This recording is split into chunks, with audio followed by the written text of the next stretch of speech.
center. All right.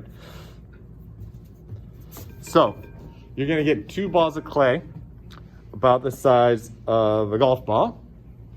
And our goal here, where's my goal? Our goal here is we're gonna make a little tchotchke. The little tchotchke could be a seed pod from outer space. So like this thing went through outer space and it landed on Earth, and it's gonna grow a new plant that Earth has never seen before. It's got seeds inside it. It's got a texture on it, and it has a weird way that it grew. And so you're gonna think about the piece in that kind of terms. Like what would this outer space seed pod look like? The other option is you might make it very even and radially symmetrical, meaning perfect in the circle, and it would be a top. So you might make a top.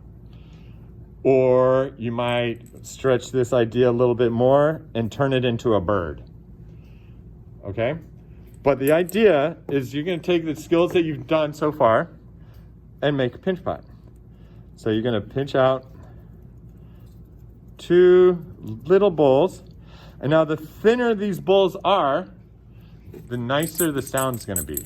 Okay? If it's really thick, it'll be like thunk, thunk, and it won't be as pretty. If the wall is thin, it'll be really nice. The issue, though, you might have with the thin wall is if it gets really thin, it might collapse. Okay, so we've got one of them. I'm going to take another one.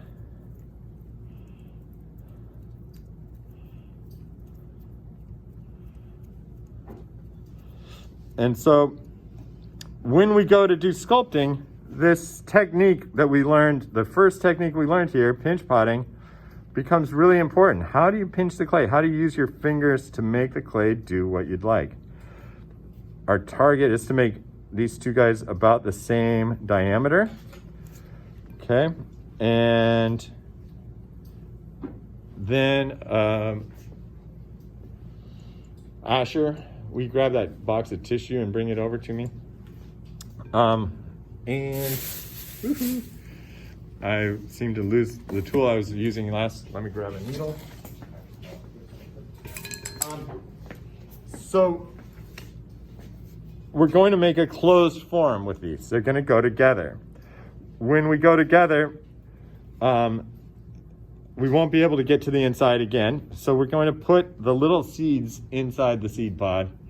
The nice thing about this rattle idea is that this little guy's sitting on the counter or something like that, and some aunt or uncle comes in and see it, and they're, oh, that's so cute, and they pick it up, and then it speaks back to them.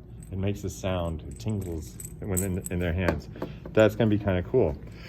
But if I take this clay and then I score and slip the rim and I put the clay bead in there, it might stick to the slip on the inside and then it won't rattle. So I'm gonna take a few little balls. I'm sorry, I go off the screen. If I'm off the screen, say, hey, you're off the screen. A few little balls of clay. I'm gonna wrap them up with a little bit of tissue. It doesn't need to be a lot. And I'm gonna put these little seeds into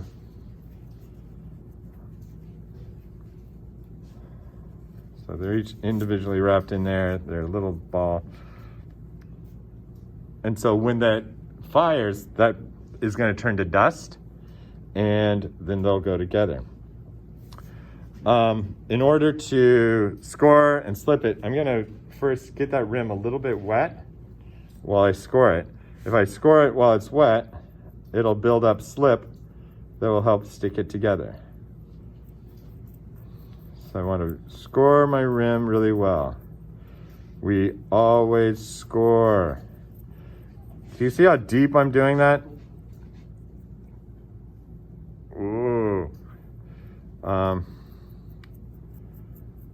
do this nice and deep. And I do the other one as well.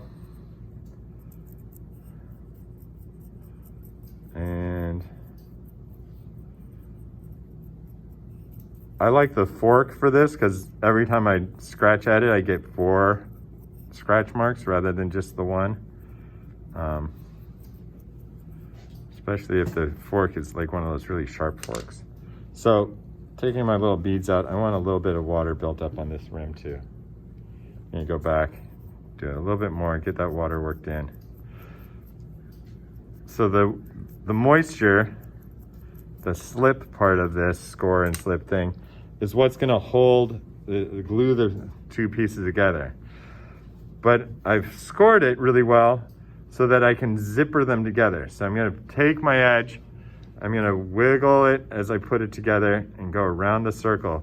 And that wiggling is like getting the teeth of the zipper to hook in on each other and become one.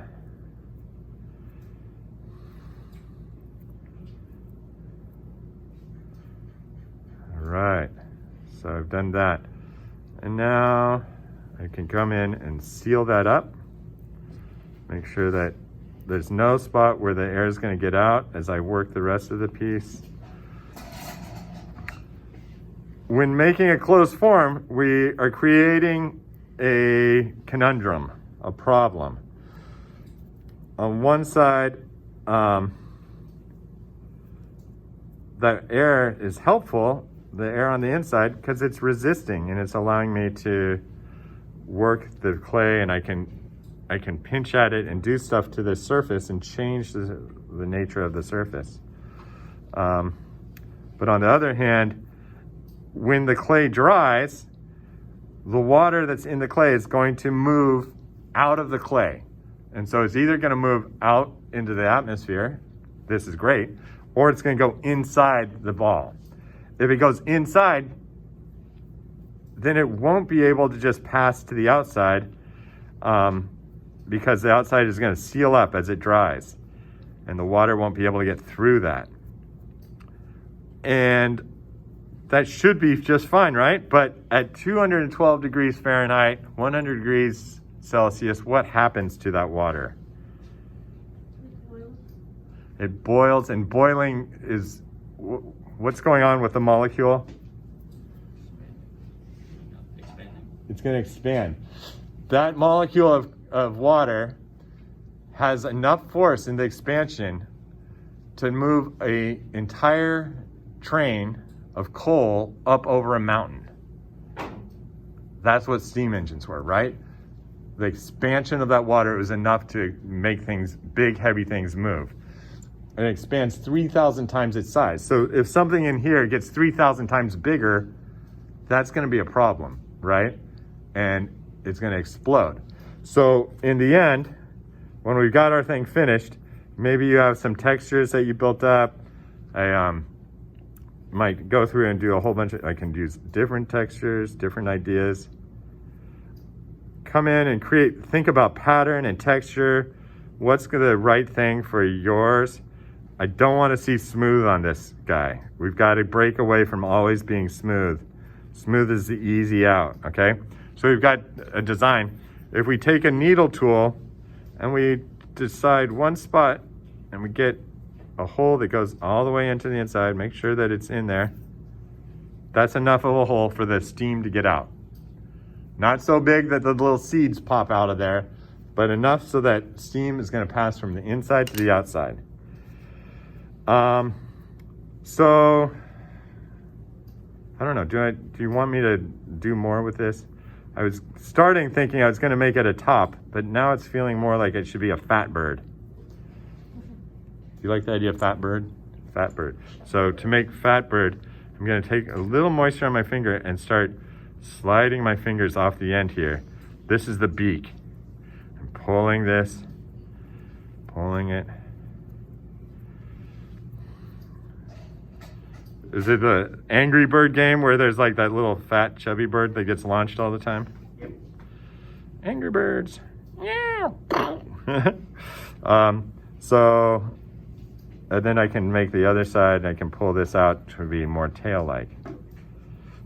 You starting to see it? You get that picture?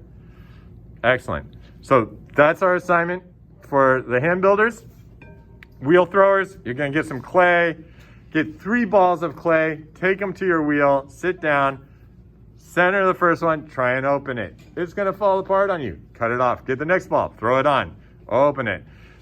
I'll come around, I'll try and give you pointers as we're going, all right? Any questions? Thank you for listening.